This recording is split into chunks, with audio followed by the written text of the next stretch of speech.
25. Operasi tambah pecahan wajah dan penyebutnya tak sama. Baik. Yang dia cakap, pertama sekali orang kena pasti dahulu penyebutnya. Maksudnya dalam CP3 ni boleh tak jadi 9? Jika ada, maknanya kita guna sipil yang bawah tu, CP3. Jadi maksudnya macam mana? Okey. 3 nak jadi, yang ini nak jadi 9. Maksudnya ini 3 tetap 3. 2/3. So 3 macam mana nak jadi 9? Darab 3. So maka atas pun darab 3. Tambah 2/9. Jadi kita akan dapat 6/9 tambah 2/9. So kita tambahkan ini saja terus. So jawapan 3 jangan lupa. 3 8/9. Okey, boleh? Baik. So cikgu tunjukkan juga cara bahagi menggunakan operasi menggunakan kaedah gambar. Okey. So sekejap cikgu padam balik apa nombor ni, jangan lupa. Okey, 3/25 tambah 25. Maksudnya ada berapa kek? Ada satu kek, ada satu peristiwa yang kek penuhnya 3. Ada satu kek lagi tak penuh 23. Ditambahkan lagi dengan satu kek yang tak penuh 29. Itu maksudnya. Jadi ada berapa kek? 1, 2, 3 lah. Ada kek yang penuh, ada kek yang tak penuh. Okey. So apa perlu buat? Baik.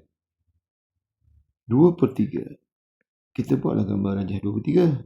Okey, buat 2/3. Maksudnya kali bahagi 3 kawasan tapi nak 2. So bagi 3 kawasan ni garis 2. 1, 2.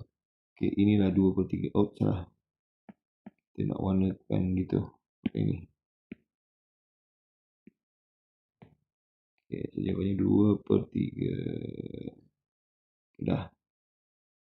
Okey, bawah ni pula per9. So kotak yang sama juga.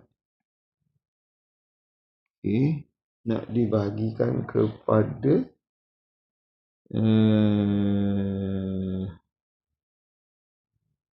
ni mudah 29 lah. Yang mudah 29. Okey. 9 maknanya 8. 1, 2, 3, 4, 5, 6, 7, 8. Okey, yang berwarna dia nak 2. Okey. So tak sama saiz kan? Okey, siapa buat? Oleh kerana kita dah tahu sipil 3 ni ada di dalam 9, maknanya 3 ni boleh dijadikan 9 kawasan. Okey, iaitu 1, 2, 1, 2, 1, 2. Dah jadilah 9 kawasan. Jadi daripada 3 tadi dia dah menjadi 9. Yang ada 2 je tadi kawasan dah menjadi 1, 2, 3, 4, 5, 6. 6 kawasan. Dah. So yang ini dah jadi 6/9, yang ini 2/9. Tambahkan sajalah. Dapatlah 8/9. Dan jangan lupa kek yang penuh. Okey. Boleh?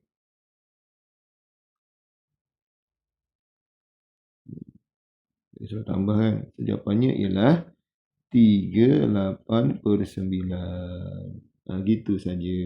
Alhamdulillah.